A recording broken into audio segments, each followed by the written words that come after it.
کہ میں نے بھی بہت سے لوگوں کو ایسے جانتا ہوں کہ ان کی سپریشن ہو گئی ہے، لیکن بچے کو اسکول لے جانے آنے کی ڈیوٹی ایک دن ڈراپ کرنے کی باپ کی ہے، اس کو پک کرنے کی ماں کی ہے، پھر بچے کی فرمائش کے مطابق اگر کبھی ٹریول کرنا ہو، کہیں جانا ہو تو بچہ ضد کرے گا، روئے گا کہ مجھے اپنے باپ کو بھی ساتھ لے جانا ہے، کھانا کھانے جانا ہے باہر، کہیں جانا تفریح کے لیے. تو وہ اس لیے کو پیرنٹنگ اس کو کہا جاتا ہے. اب اس کے بارے میں آپ بھی اپنے فقہ کے حوالے سے بتا دیجیے. دیکھیں کو پیرنٹنگ میں جو آپ نے پہلی مثال دی نا کہ ایک دن ماں نے پک اپ کر لیا اور ایک دن باپ نے، وہ تو جائز ہے، اس میں تو کوئی مسئلہ ہی نہیں ہے. لیکن جہاں تک وہ بات ہے کہ بعد میں بھی ان کا آپس میں ملنا طلاق کے بعد بھی، تو دیکھیں بالکل وہ نامحرم کی طرح ہے. یعنی جیسے کہ کوئی بھی نامحرم ہوتے ہیں اس طرح سے، ایسا نہیں کہ ان کو جو کہ سابقہ میاں بیوی رہ چکے ہیں تو کوئی ایج مل جائے گا جب طلاق ہو گئی.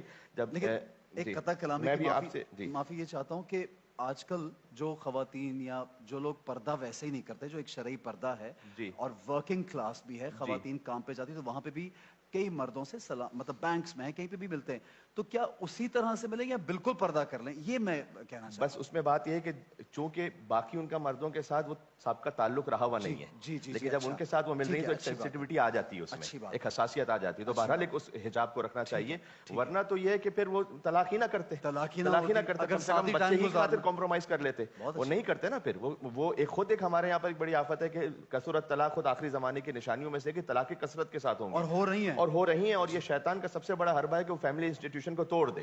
اس لیے کہ جب آپ کسی فیملی کو بریک کر دیتے ہیں تو اس کے بعد انڈیویجول کو بہکانا بہت آسان ہے، فیملی والے کو بہکانا مشکل کام ہے. اچھی بات. جو فیملی کے ساتھ ہوتا ہے نا وہ پھر بھی بہت سارے فیملی ویلیوز کی وجہ سے اپنے آپ کو بچا لیتا ہے، لیکن ایک انڈیویجول ہے پھر وہ بہت مرتبہ مادر پدر آزاد ہو جاتا ہے. پھر باہر ویسٹرن ورلڈ میں وہ اسٹریس میں آ جاتے ہیں، گیمبلنگ کی طرف چلے جاتے ہیں، ڈرگس کی طرف چلے جاتے ہیں. یہی تو ہے وہاں پہ حالت تو دیکھیے آپ سوسائٹی کی، بچے بدتر ہوتے چلے جا رہے ہیں. پھر اس کے بعد حتیٰ یہ کہ شادی کا بھی تصور ختم ہو جاتا ہے، پھر تو لیونگ ریلیشن شپ شروع ہو جاتا ہے، نعوذ باللہ من ذالک، جو بالکل ہی غلط ہے. تو ہمیں اس بات کا خیال کرنا ہے کہ بہرحال جس حد تک ہو سکے اس کو اوائڈ کریں. اس لیے ہمارے پاس احادیث میں آیا ہے کہ اہل و عیال کے ساتھ بیٹھنا، خالی بیٹھ کے بات کرنا، وہ کتنا زیادہ ثواب، کتنی نفلی عبادتوں سے، کتنی نفلی نمازوں سے، کتنے نفلی روزوں سے افضل قرار دیا گیا. کیوں ہے یہ؟ اس لیے کہ آپ فیملی کو بچا کے رکھیں، اس سٹرکچر کو بچا کے رکھیں. اور اگر خدا نخواستہ طلاق ہو گئی ہے تو بہرحال اس بات کا خیال رکھیں کہ مل سکتے ہیں وہ سابقہ میاں بیوی ایک دوسرے سے بات کرنے کے لیے بچے کی خاطر. ایسا نہیں ہے کہ ان کا ملنا ہی کوئی حرام ہو جائے گا، ایک دوسرے سے بات کرنا ہی حرام ہو جائے گا، لیکن اس میں